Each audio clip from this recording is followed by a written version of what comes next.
Iran మరియు America దేశాల మధ్య జరుగుతున్నటువంటి యుద్ధము మరియు శాంతి చర్చలు ఈ యొక్క సాగడం 57వ రోజుకు చేరుకున్నది.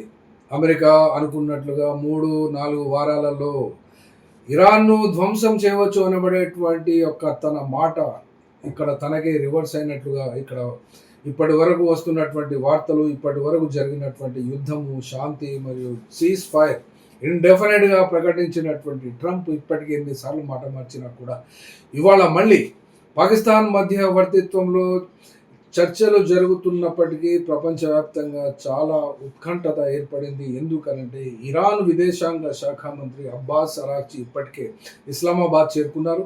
అట్లాగే అమెరికా తరఫు నుండి స్టీవ్ విట్కాఫ్ మరియు జారెడ్ కుష్నర్ ఇవాళ ఇస్లామాబాద్ చేరుకోనున్నారు. అనగా ఇవాళ చేరుకుంటారు, ఎందుకంటే చాలా దూరం ఉంటుంది కాబట్టి దానికి సంబంధించిన టైం తీసుకుంటుంది. ముఖాముఖి చర్చలు ఇక్కడ సందిగ్ధంగా ఏర్పడింది. ఎందుకంటే అమెరికాతో నేరుగా చర్చలు జరిపే ప్రణాళికలు ఏవీ లేవని ఇరాన్ తేల్చి చెప్తున్నది.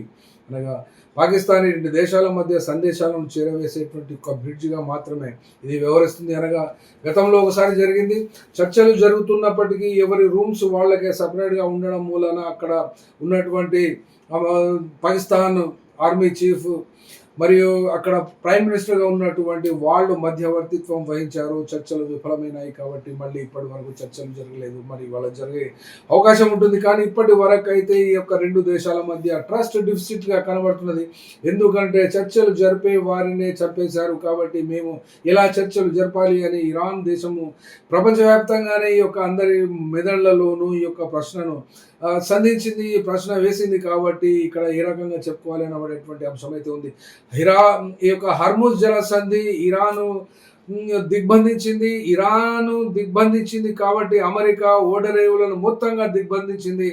ఈ రెండింటి ఫలితంగా కాల్పుల విరమణ ఇప్పుడు కొనసాగుతున్నది. కాబట్టి ఇక్కడ ఇరాన్ కూర్చున్నటువంటి అంశాలు ఎన్ని రకాలుగా ఉన్నా కూడా అమెరికా ఖచ్చితంగా ట్రాన్సిట్ ట్యాక్స్ చెల్లించబోము, యురేనియం శుద్ధి చేయడం ఆపేయాలి, ఐసీబీఎం సామర్థ్యాన్ని తగ్గించుకోవాలి, డ్రోన్ వ్యవస్థలను తగ్గించుకోవాలి అని ఇరాన్ పై డిమాండ్ చేస్తున్నప్పుడు ఇరాన్ ఏమంటున్నది అంటే హార్మోజ్ పై అధికారము మాకే ఉంది కాబట్టి ట్రాన్సిట్ ట్యాక్స్ ఖచ్చితంగా మేము వసూలు చేయాల్సిందే. ఐసీబీఎం మిసైల్స్ తయారీ మరియు డ్రోన్స్ తయారీ మా ఆత్మరక్షణ కోసం చేస్తాం కాబట్టి అమెరికా విధించిన ఆంక్షలను ఎత్తివేయాలి మరియు ఫ్రీ చేసిన $6 బిలియన్ కూడా రిలీజ్ చేయాలి.